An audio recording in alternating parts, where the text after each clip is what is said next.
I'm going to jump into spoilers now, and I have some questions. So I love the face-off joke in the movie. Just fucking love. I want to know, could you talk about how that joke came about? Really wish we could have thrown some headphones on Walker in an action scene with some Louis Armstrong playing and a single white dove arcing across the screen, John Woo style. No, the face-off thing was just a totally random thing. Kate Borhoff, who runs B for Effort, which is my wife's production company with my wife, gave that to me as a Christmas present, and I thought it was awesome. And we happened to be shooting the Adam Project over that period. And so I called Shawn, or I sent a photo. I think I sent a photo of it to you, Shawn. Yep. So we got to put this in. And I know just the spot. And next thing you know, we were rewriting Mark's scene together, and we added this little piece about it. And that's sort of another example, right, of what I was saying. What people don't know, tiny little random, instinctive, weird shit ideas, they pop up all the time. And on our movies, will follow those leads. And they end up taking a kind of lecture hall university scene and giving it like this weird little kind of moment that is idiosyncratic, and for us makes the character more interesting, makes the scene more interesting. And those are the kinds of random little ideas that you stumble on along the way that will always follow those leads. Speaking of the bar scene, it's like everybody else, it's one of my favorite scenes in the movie for multiple reasons. I love what Jen says, kids are assassins of happiness. And Ryan, you say, boys always come back for their mamas. And you can see, like, you can just feel the emotion between these two characters. Ryan, I know this scene was very important to you. I know this movie is very personal to you. Can you sort of talk about working specifically on that scene? And because the audience feels so much emotion looking at your face, looking at Jen's face, and what you guys are saying. I mean, Shawn can speak to the macro of it, but look, to me, it's the ultimate wish fulfillment scene. It's a moment where you get to sit across from a parent as a peer, and there's always that moment that you never want to rob any child of, which is that moment where your parent, becomes a person. And there's something very magical about that. Also, there's something very emotional about that. So to me, it was, these are all things that are very real to me. My dad was a difficult man. He was not an easy guy to know, really. I mean, less about him being a difficult personality, but more he's a really difficult man to know. And that is all in this movie. And the idea that that we tell ourselves kind of stories about parents or stories about people to sort of adjust to the narrative we have about ourselves, or to explain the narrative we have about ourselves. And that narrative isn't always true. The story that we tell ourselves isn't always true. And I like that happens. But the line, boys always come back for their mamas, is a real line. That's a real thing. That's something that we said to my mom, my brothers and I, when my dad died, and we showed up for her. And it's something we always say in our house too. We show up. I say it to my kids, what do we do? And my kids will say, we show up, and it means that you show up for people. Like, sometimes it's not convenient or fucking perfect or anything. If you show up for people in life, they're going to show up for you, and everything about your life is going to be better with that kind of integrity. So that was a big part of my story. I think that was in that bar scene, which is one of my favorite scenes in the film for sure. Shawn, if you don't mind, I want to actually talk to you about directing the scene, because I love the way you shot it. It starts out where the camera is static, and then as Ryan says, aren't you grieving? It starts zooming in slowly, and as you're cutting back and forth, you're zooming in closer and closer until finally at the end, you have two relatively close-ups, but they're not fully close-up. But I love the way you directed the scene. Can you sort of talk about how you figured out, speaking earlier in the interview where you're like, how do you shoot something? There's a million ways to shoot it. Talk a little bit about how you decided to shoot it like that. It is all just how I want it to feel. And so at first, she doesn't know this stranger. He can't believe his mother is sitting down the bar from him. There's a little bit of wariness. I have the camera stay put and keep its distance. But as these two characters reveal themselves to each other, and as there's emotional connection, they're getting emotionally closer. So I want to get emotionally closer to that character too, to that actor. So just for the true film wonks watching this, Steve, I'm just going to correct you. They were Dolly-ins, not Zoom. Right, big sorry. difference. Big. Come on. I know. Listen, I'm like an amateur doing this job. Eventually, No, I we're going to love figure it out. But somewhere people are like, Shawn Levy, you zooms. What is he like? Is it a 70? You Robert meta? Altman? Yeah. So not Zoom, but literally that was what, so I wanted to get more intimate with the characters as they got more intimate with each other. So I literally moved the camera on both sides through space to get spatially more intimate with them. And I didn't even think about it in those terms. That's much more academic in my wording than I would ever think on set, but that's just what it felt like. And so that's how I wanted it to feel visually too. Zoe is fantastic in the movie, and I love her introduction. She comes into some badass music.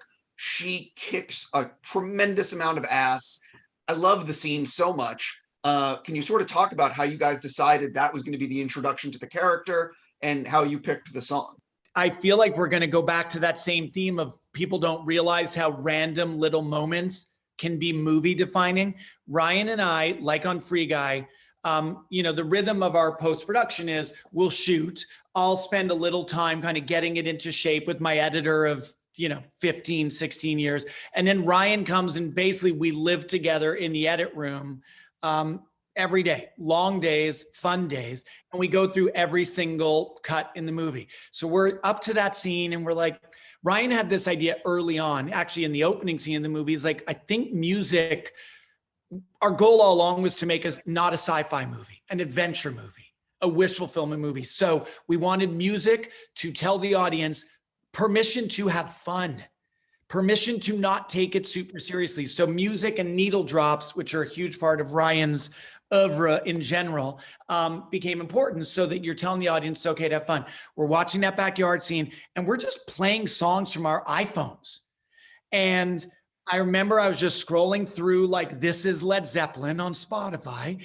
And I came to Good Times, Bad Times. I hit play.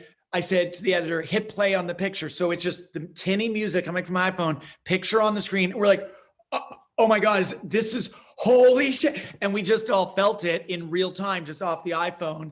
Then it became the saga of getting Led Zeppelin's permission and Netflix permission to spend what it costs to get a Led Zeppelin song, but it all worked out and it makes for, I agree, a truly badass entrance for her character. Yeah. Sometimes, but also like there's the song in the bar is a Matt Berninger song called Let It Be, which is just like a random, I just had listened to it that day. I think the song had just come out like the day before. And it just spoke to me so much about who this character was. The guy who's like really struggling to let things go, like just cannot let things go despite knowing he should let it go and wanting to let it go.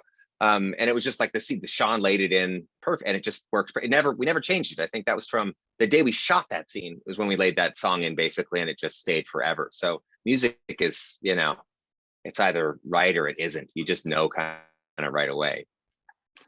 Another scene that I think is so good is Zoe, and these are very specific things, but like when Zoe is killed, by her reaction on her face is so fucking good because you are seeing everything play out on her face. And then you also have Ryan to commend you when you're driving away, your emotion in the truck. Like, these are really great performances. Can you, Shawn, can you sort of talk about? I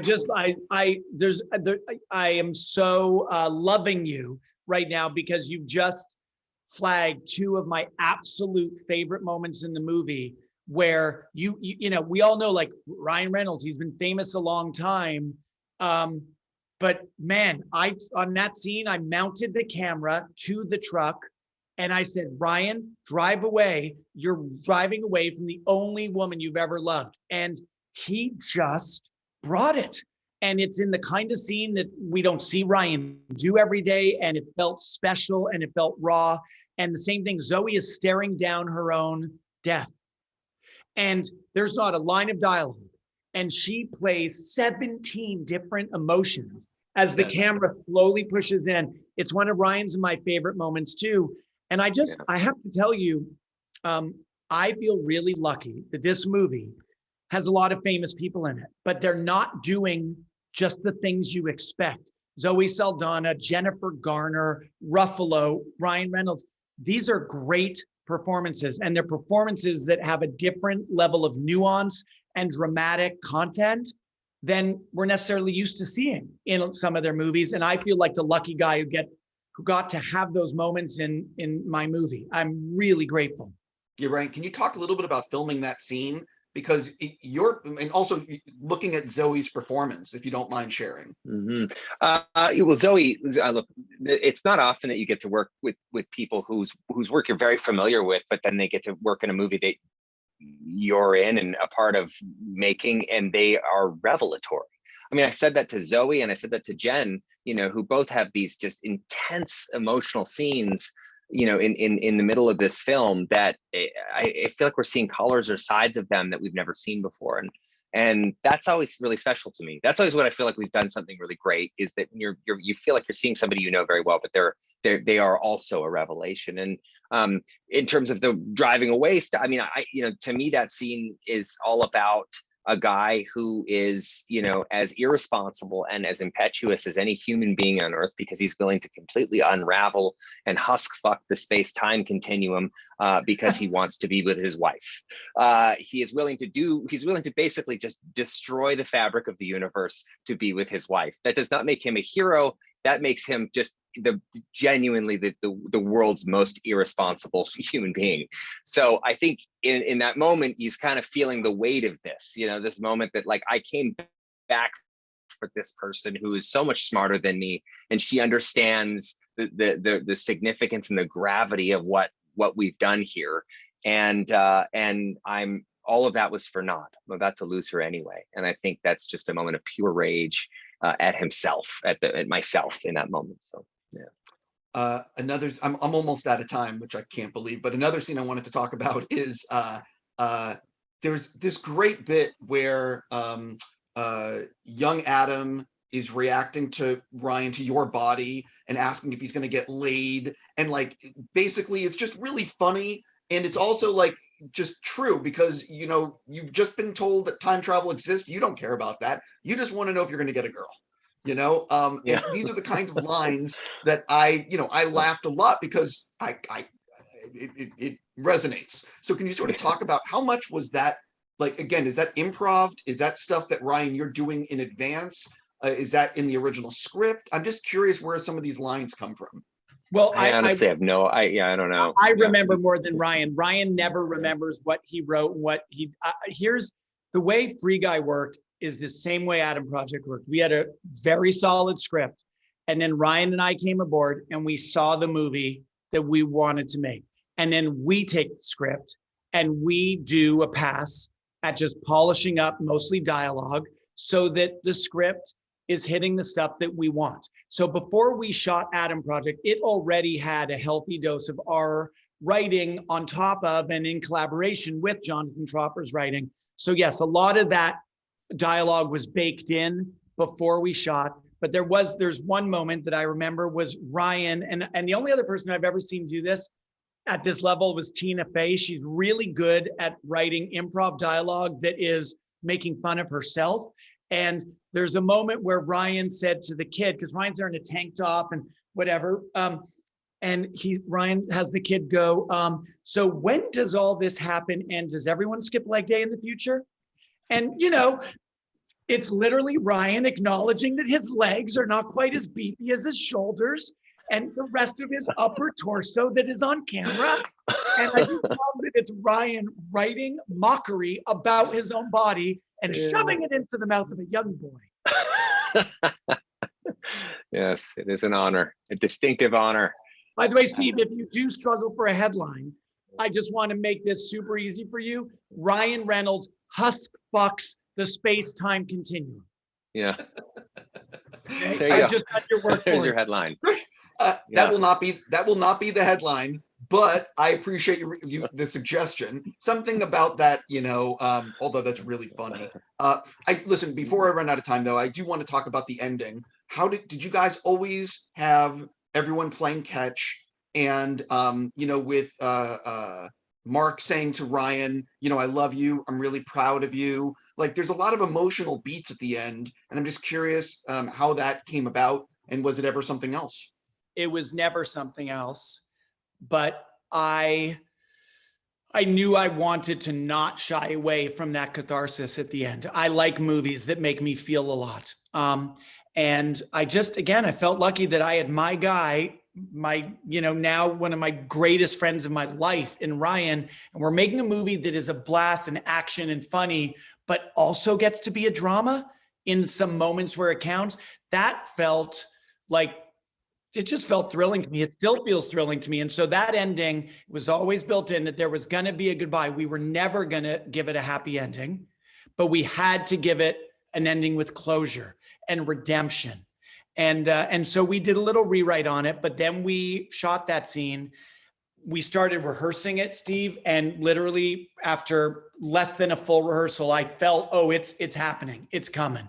So let's just, no more rehearse. We shoot. And Mark from take one brought it. Ryan, I remember Ryan saying, like, I just needed to listen. I just locked into Mark. All I had to do literally is just look at Mark and feel everything, every unrequited moment I've ever had with my own father in real life. And, and truly, like, that I felt so lucky to be working with someone like Mark Ruffalo, who, is as good, if not better, than everyone already knows him to be. It was pretty, and then the catch stuff that's all for me is incredibly resonant. That is how I connected with my father. That is when my father, who's now been dead for 6 or 7 years, all of my memories that are beautiful with my father are us having a catch on the lawn. And that is in the movie, but that's also true of my real life, which is my dad always had time for that. Even though we didn't see eye to eye on just about everything, we always had time for that. And so there's something very powerful and moving about us getting into that place after we have this incredible healing moment between all of us, the three of us, really, that we end up, on the lawn having a catch, but I just think there's something so magical about, and such wish fulfillment about me. I would kill, I would do anything to have a catch with my old man when he's my age or around that time right now, like to be out on the lawn and throw a ball with him just for a few minutes and just sort of see him as the three-dimensional person that he actually is, instead of this mythologized either supervillain or superhero that we tend to create in our minds to make everything else make sense. Yeah, it's also one of the reasons why the film hit me, and I think it will hit a lot of people, is that while watching this, I was thinking about my father, who has also passed, in terms of meeting him at a younger age and knowing who he was, because, I only, you know what I mean? We all see our parents for what they are, but not as the humans they are. And now that we're all getting older and we are, it's just, it's beautiful in the way that the wish fulfillment, and I think every person can relate to it. Yeah. Well, it's certainly a big part of why we wanted to make this movie and why we feel really lucky that we did. Yeah. I could ask you guys a million other questions, but I think that the publicist on this thing will fucking kill me if I go any longer. Here's the good news, Frosty. We're going to make so many more movies together. You're going to get more bites at this apple.